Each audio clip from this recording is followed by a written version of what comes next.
Telugu digital media network లో political కేటగిరీలో number 1 కేవలం 72 గంటల్లో 1,50,00,000 వ్యూస్ పైగా పాపులర్ టీవీ నెట్వర్క్. మీ పేరండి? మీ పేరు? నా పేరు కనకయ్య. ఏం చేస్తారండి? నేను ఆటో నడుపుతాను. ఆటోనా? ఓకే. ఇప్పుడు దేశవ్యాప్తంగా లోక్సభ ఎన్నికలు, పెద్దపల్లి కాన్స్టిట్యున్సీ కూడా లోక్సభ ఎన్నిక వచ్చింది కాబట్టి ఇక్కడ ఎవరు గెలిచే అవకాశం ఉంది? వంశకృష్ణ గెలుస్తాడు. గడ్డవంశీ గెలుస్తారా? 100%. ఎందుకు ఆయన గెలవాలంటారు? వాళ్ళ తాతల నుంచి వాళ్ళు చాలా కంపెనీలు కానీ చిన్న వాళ్ళు చాలా చాలా పనులు చేశారు. ఇప్పుడు కూడా వాళ్ళ పిల్లోడు కూడా చెప్పాడు, ఓకే, మేము యువతకు అండగా ఉంటాము చెప్పాడు. అంటే యువతకు ఉద్యోగ కల్పన దిశగా ఆయన ముందుకెళ్తారు కాబట్టి ప్రజలంతా ఆయన వైపు ఉన్నారా? ఉన్నారు, 100% ఉన్నారు. ఓకే. ఇప్పుడు ఆయన జనాలు తిరిగే వ్యక్తి అంటారా? తిరుగుతాడు, చాలా తిరుగుతాడు. నమ్మకమైన వ్యక్తి అనే జనాలు భావిస్తారు అంతే.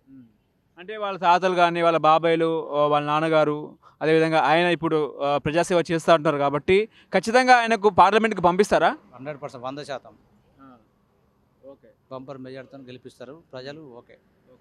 ఎట్లా ఉంది కాంగ్రెస్ పార్టీ 6 గ్యారంటీలు ఎట్లా ఉన్నాయి? అయితే చాలామంది ఏంటంటే ఇప్పుడు ఎట్లా ఆలోచిస్తారంటే అనగా ఇప్పుడు 2-3 నెలలు అవుతుంది, 4 నెలలనే కాదు కదా, ఇప్పుడు వరకు చాలా చేశారు, ఇప్పుడు చేస్తారని నమ్మకం ఉంది. అయితే నమ్మకం 100%. ఓకే, దాని డౌట్ లేదు. అట్లా ఇప్పుడు ఇక్కడ బీఆర్ఎస్ పరిస్థితి ఎట్లా ఉంది? బీఆర్ఎస్ గెలుస్తుందా? బీఆర్ఎస్ గెలదు, కాంగ్రెస్ గెలుస్తుంది. బీజేపీ ఎట్లా ఉంది? బీజేపీ మనం అంత దానికి చెప్పరాం, ఇక్కడ మాత్రం చెప్పరాం, ఎక్కడ ఏముంటుందో తెలియదు. కానీ ఇప్పుడు అయోధ్య రామ మందిరం అంటున్నారు, ఆర్టికల్ 370 రద్దు, దేశ రక్షణ, జై శ్రీరాము ఇవన్నీ అంటున్నారు బీజేపీ వాళ్ళు. అదన్నీ ఏది ఉన్నా ఇక్కడ ఏది ఉండదు, అది ఏముండదా? మనక్కడ ఏది ఉండదు. ఇక్కడ కాంగ్రెస్ బలంగా ఉందా? బలంగానే ఉన్నది, 100% 7 నియోజకవర్గాలు బలంగానే ఉన్నది, మంచి మెజార్టీతో గెలిపిస్తారు. ఓకే. వంశకృష్ణ. ఓకే. ఇప్పుడు ఇక్కడ వంశీ గారు ఏమైనా ప్రజలు ఇబ్బందుల్లో ఉన్న ఆపదలో ఉన్న ఏమైనా ఆర్థిక సహాయం కానీ లేకపోతే ఆదుకుంటారు? ఆయన ఆదుకుంటాడు వాళ్ళు, ఎందుకంటే యూత్ కాబట్టి. ఇప్పుడు మన మినిస్టర్ గారు ఉన్నారు ఇక్కడ, వాళ్ళ తాతల నుంచి వాళ్ళు కానీ వాళ్ళంతా ప్రజల వైపు ఉన్నారు కాబట్టి 100% నమ్మకం ఉంది, చేస్తారు అని గ్యారంటీ.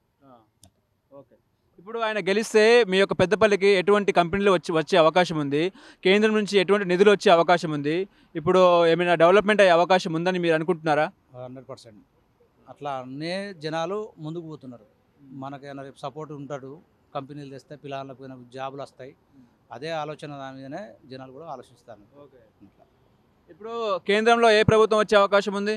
కేంద్రం అంటే మనం ఇక మంచి పోటీ ఉంటుంది, కాంగ్రెస్ గట్టి పోటీ ఉంటుంది. ఇక్కడ గడ్డ వంశీ గారికి ఎంత మెజార్టీ వచ్చే అవకాశం ఉంది? ఇక్కడ ఈ 2 లక్షల మెజార్టీ ఉంటుందని ఆలోచిస్తాను. ఎందుకు బీఆర్ఎస్ ఈసారి అసెంబ్లీ ఎన్నికల్లో బీఆర్ఎస్ ఎందుకు ఓడిపోయిందంటారు? బీఆర్ఎస్ చేసిన పనులు చూస్తున్నారు కదా జనాలే చెప్తారు, అంత ఏముంటుంది అలా. తీర్పు చెప్పేది జనాల బట్టే ఓటేస్తారు.